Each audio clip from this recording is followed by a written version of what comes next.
Sa mahina, dibipin.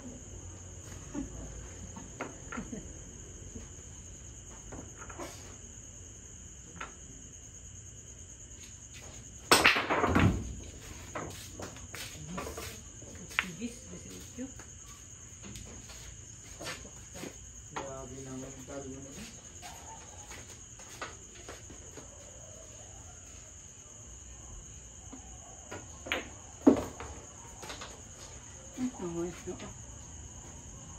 Yan na lang, kung 4 na.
Uy, kita mo lang, pwede na yan.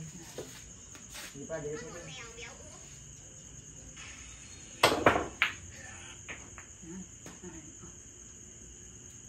Isa.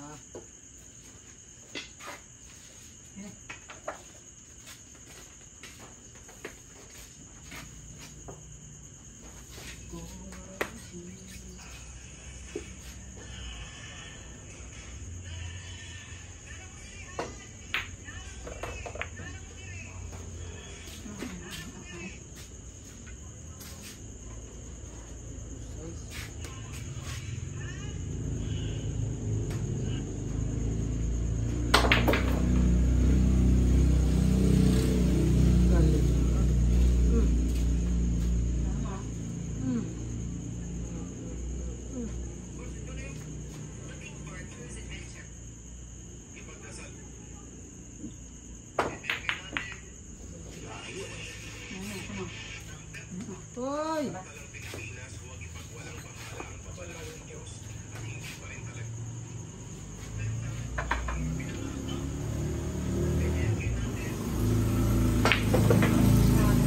Ini semua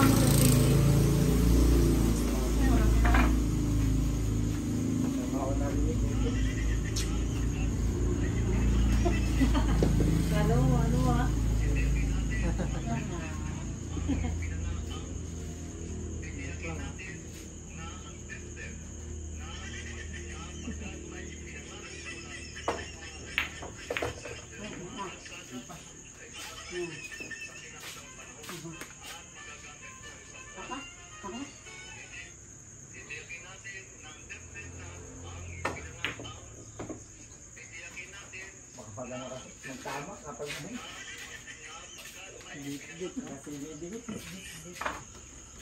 Hindi mo alam kung edit yung sinasabi ng so legit. Nakaan din yung ano niya. Pero legit yun. Oo, nagabulbul na rin siya. Hindi kasi ano siya. Normal lang magbulol kasi nga English siya. Masanay siya sa English. Doon kasi siya sanay magsalita.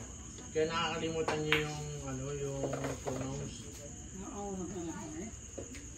Kaya nagiging mimis lang siya. Pero magagaling na yung mga vlogger, yung mga basher na edit. Kaya pag titignan mo, katawa-tawa. Last Pero ko. professional din siya. Ang nangyari, Duterte ang kalaban niya. Mahalaga rin yung mimis ni Duterte magawa. Di ba? Parang ko siyang ano sa edit. Oo. Hindi. May edit, pero yung mga sinasabi niya, ganun talaga, nauutal siya. Legit man yun. Nilagyan ng mga effect. Oo. Namimiss na siya. Kahit si Digong, di ba? Pag mimis, pero wala, hindi tumatabla yung mimis kay Digong. Diba? Lalong bumabango siya kahit siraan siya, di ba? Hindi katulad ni, gagaling ng mga vlogger ni, ni Duterte. Amang bes. Oy! Ito mo. Wala nang gamot yan. Nako. Marang gamit. Ganun lang yun. Nakakulong pa rin di ba si Duterte ngayon? Sa ano? ICC? Like,